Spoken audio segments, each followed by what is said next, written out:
Hola, buenas noches, profesora. Bueno, voy a proceder a describir los componentes, objetivos y herramientas útiles para esbozar la primera entrevista.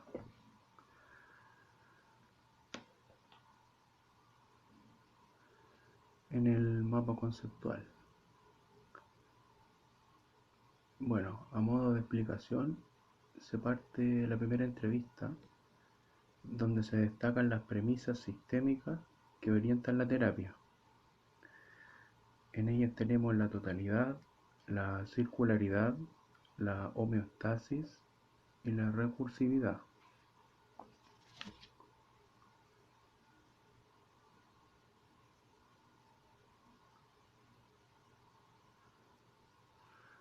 Desde ahí podemos llevar a cabo los objetivos de la entrevista, que son bastante relevantes para ir entendiendo más o menos cómo es ir estructurando la terapia. De ellos emerge la información crítica y los objetivos relacionales. Estos permiten identificar las etapas de la entrevista. La primera etapa es la precesión, donde ocurre la coordinación entre el terapeuta con, con el sistema consultante. Por lo general, un miembro de la familia llama, se comunica vía mail, teléfono, para, para acordar la primera entrevista. Esa es la primera sesión, digamos, la primera sesión donde ahí se le pregunta el nombre, la edad de los integrantes que van a participar en la terapia. Es un acuerdo mutuo entre el sistema y el terapeuta. Después tenemos la etapa social, donde ocurre la presentación del terapeuta.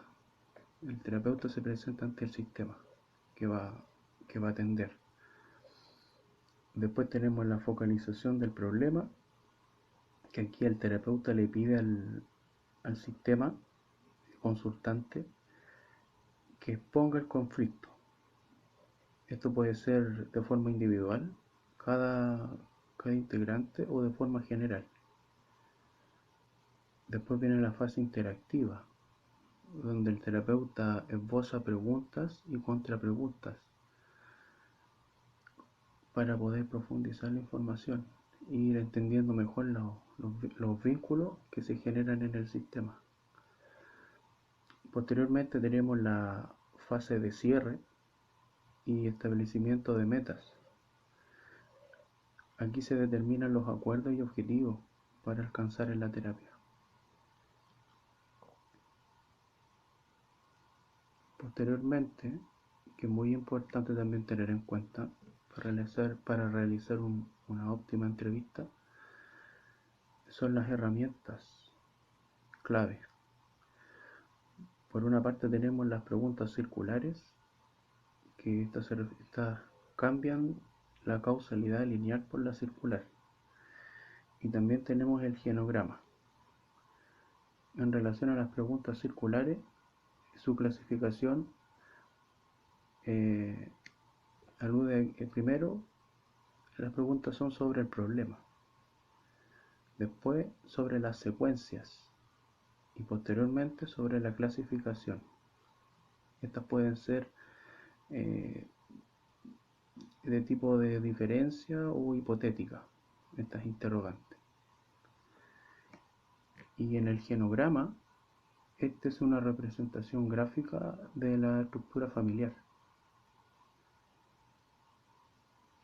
Y esta herramienta propone una hipótesis relacional y de conflicto, permitiendo el esboce del marco referencial terapéutico. Es pertinente destacar que para otorgar utilidad como herramienta se estima por una parte el diseño, el cual posee tres etapas. Estas son la representación gráfica, de la relación entre los integrantes, la recopilación de datos basales que alude a la información demográfica, nacimientos, divorcios, muertes. Y después tenemos los patrones relacionales de la familia.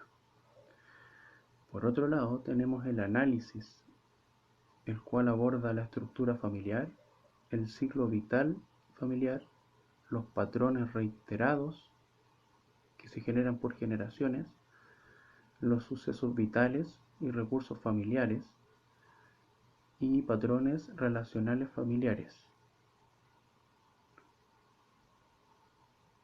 Eso sería, bueno, y esto obviamente está sustentado eh, por autores, múltiples autores tales como Andolfi, Chasser, Halley, McGoldrick, Gerson, Minuchin, Fishman, Tom, Warlick, Weckland, Fish, Palma. Bueno, a modo de conclusión, se podría mencionar que la entrevista sistémica se destaca por el enfoque relacional constante del terapeuta, implicando que sus interrogantes deben dirigirse siempre a los vínculos y cómo éstas constituyen el sistema familiar. Bueno, esa sería mi presentación. Buenas noches, profesora.